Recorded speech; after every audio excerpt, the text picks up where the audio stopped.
What is going on, Jet fans? Matt O'Leary back with another video. In today's video, I want to take a look at 5 players that you should be keeping an eye on in this preseason game coming up against the New York Giants. Now, to be fair, I cheated a little bit. There's some position groups included in this, so I kind of have like 2 guys in one of my answers, which is totally fine. It's my own show. I'm going to do what I want.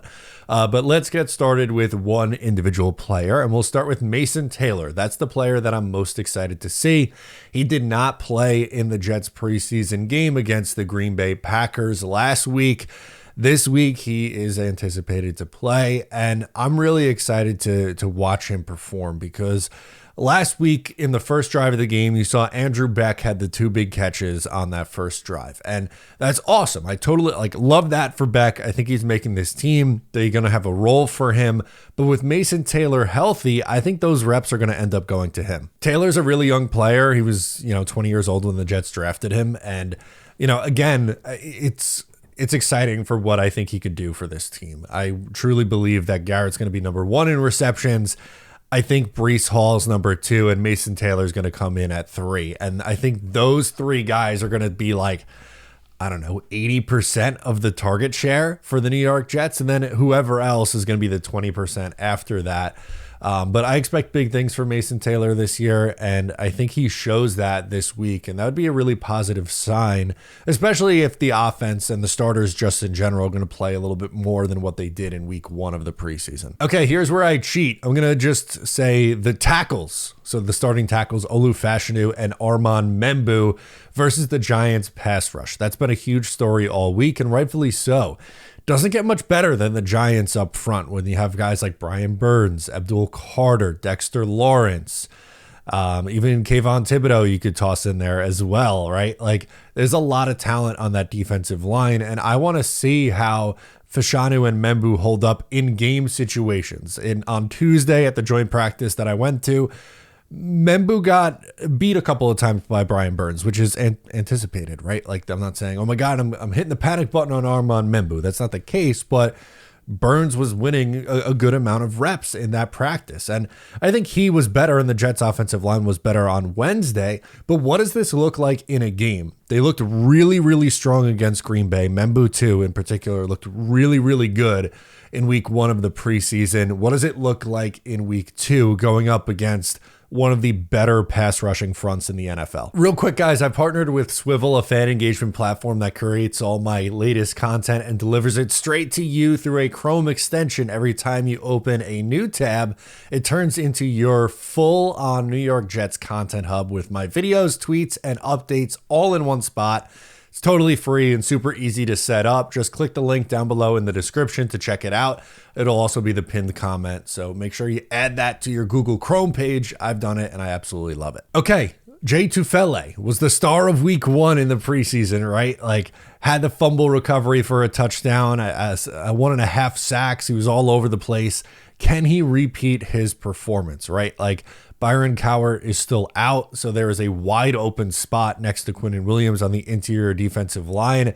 He is doing all he can to win that spot, and I want to see if he can have another performance, which would, again, put him in a good spot to feel like he could play and get a decent amount of playing time with the Jets starters. He had a strong practice on Tuesday against the Giants offensive line. He was getting after Russell Wilson early and often in that practice. What does it look like again when the lights come on? That's the theme, right?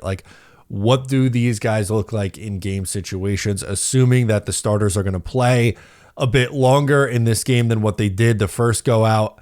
Can he continue to make plays? What does he look like against this Giants team? All things I'll be watching for. Justin Fields is up next. How can we not talk about the quarterback, right? Especially because, it's a little bit different. Last year and the year prior, in the preseason at least, they had Aaron Rodgers, and Rodgers didn't play at all in the preseason. You kind of you knew that going in. He was your guy, this and that. Year before, he had 2 drives against the Giants, one of them a touchdown drive. Justin Fields played 1 drive in the first preseason game. I expect him to play more. I think I'm going to say about a quarter, maybe a little bit more for the starting offense, and I'll assume defense as well. And I just kind of want to see what his comfort level looks like. Can he have more drives that similar to what he did against Green Bay. Now, let's be honest here. We're not going to see a touchdown drive every single time. That's just completely unrealistic. But what's his comfort level? Can the Jets offense get in a rhythm? Can they put up some points? How do they move the ball? Does he throw maybe a little bit more down the field? A lot of the stuff was underneath with Justin Fields, which fine. I don't really have a gripe with that. Take what the defense is giving you. But how do we progress off of that? That's what I want to see from him. That's what I want to see from Justin Fields. And I think he needs the reps. That's the main point, right? Aaron Rodgers, a veteran, didn't really need the reps. Justin Fields does. He's trying to come in and be the long-term answer at the Jets quarterback spot. He needs to get as much reps as humanly possible with the offensive line and his weapons. Last name for me is Arian Smith. He had 2 catches for 18 yards against Green Bay. Had a really strong week of practice too. Big catch the other day against the New York Giants where he went up and got the football. Can he build off of it and move himself up the depth chart? We know Garrett Wilson's the number 1 wide receiver. By default, Josh Reynolds feels like the number 2 guy, but can Arian Smith continue to climb up this depth chart? I think with a strong training camp, he's done a really good job building a reputation for himself, and hopefully that's something that continues, right? Like everyone knows he's fast. We saw it against Green Bay. He didn't pull in the catch. It was overthrown by, I think it was Adrian Martinez who was in there at that point. But nonetheless, we know that he's fast. Can he do some of the things underneath, like the contested catch that he had in practice this week? Seeing what else he can do other than just straight line speed is what I'm looking for. Because we know that, like we know that with Arian Smith.